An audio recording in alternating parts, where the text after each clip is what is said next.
ये लड़की job interview के लिए गई थी, वहीं उसकी स्कर्ट फट गई। उसने झूठ बोला कि बहुत गर्मी लग रही है। उसने अपनी जैकेट कमर पर बांध ली, खुद को संभालते हुए इंटरव्यू जारी रखा। होस्टेस ने देखा कि वो बार बार अपनी थाइस ढक रही है, फिर भी उसने उसे नौकरी पर रख लिया। सैलरी अच्छी थी, काम आसान था, बस उसके पैरालाइज बेटे को खुश रखना था। उसे लगा ये आसान जॉब होगी। जैसे ही दरवाजा खुला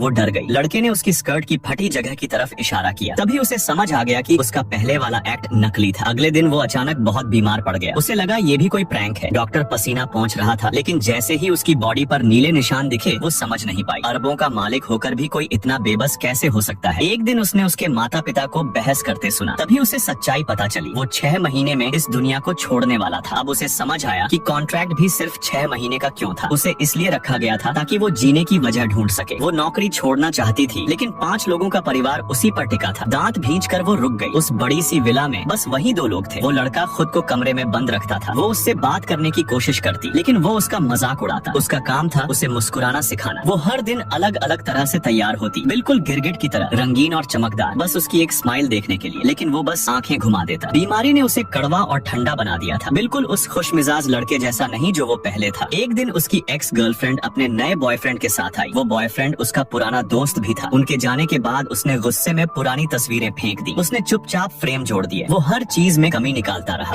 I'm just trying to do my job as best I can. वो बस अपना काम ईमानदारी से करना चाहती थी। उसने कहा, अगर बोल दूं कि मुझे तुम यहाँ नहीं चाहिए तो? जवाब आया, मैं तुम्हारे लिए काम नहीं कर रही, मुझे तुम्हारे पेरेंट्स ने रखा है। इसके बाद उसने उसे तंग करना बंद कर दिया। धीरे धीरे दोनों अच्छे दोस्त बन गए। उसके परिवार ने कहा कि उसने उसे सालों बाद इतना हंसते देखा है। उसे लगा शायद वो उसे बदल पाई है। लेकिन एक दिन उसने उसके ट्रैवल डॉक्यूमेंट्स सुन लिए। स्विट्जरलैंड के पेपर्स पहले ही अप्रूव हो चुके थे।